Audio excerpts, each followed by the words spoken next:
Welcome to M2M, fellas. What's up, boys? How y'all doing? Good. I'm great. Doing great.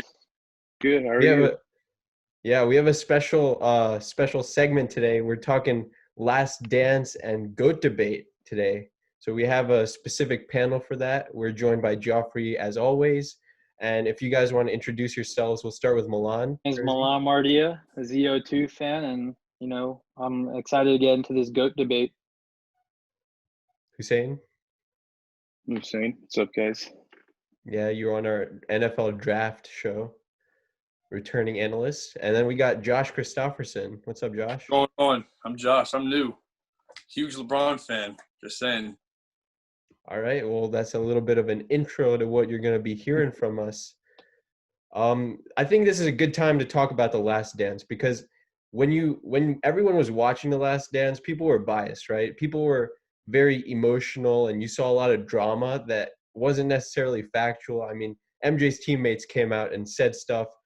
So I think this is a good time right in between The Last Dance and the start of the NBA season to where we have a good balance for whether we can talk LeBron and MJ in like an unbiased manner.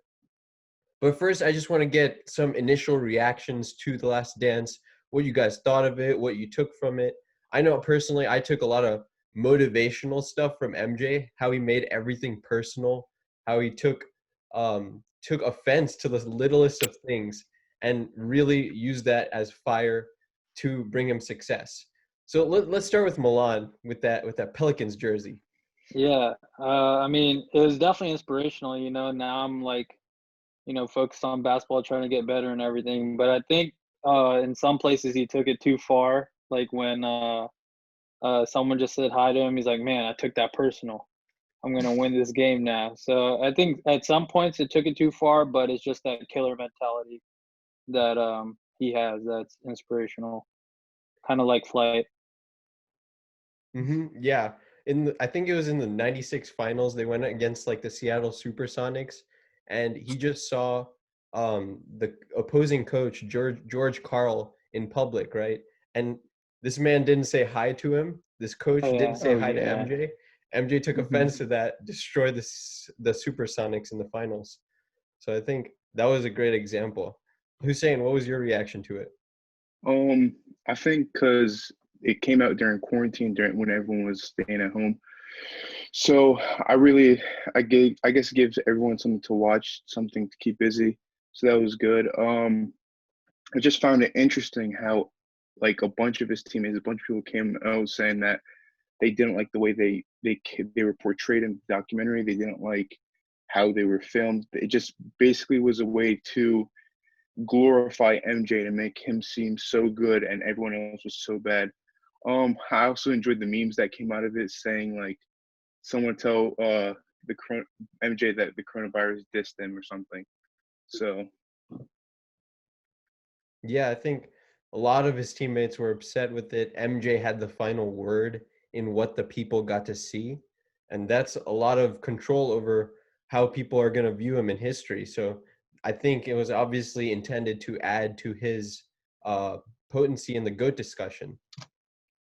Let's move on to Josh. What did you get out of The Last Dance, or what do you see? What do you think about MJ now? I mean, I think the whole thing came out because of everyone starting to talk more about LeBron, starting to be like, oh, maybe he's better than MJ. So I feel like it was released because of that. And also, I mean, we do learn a lot of things from The Last Dance. We learn about all his little insights and everything that happened between his gambling and stuff. We learned a bunch of stuff about that.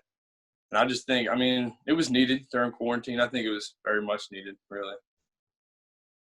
Yeah, absolutely. Very entertaining, very fun to watch. A lot of story behind just simple basketball games that we're probably going to be seeing some of this stuff coming out of the Warriors or like LeBron's dynasties. And I think it'll be fun to watch in the future. Geoffrey, are you ready to provide your take on The Last Dance? Yeah, sure. Yeah, I thought it was great.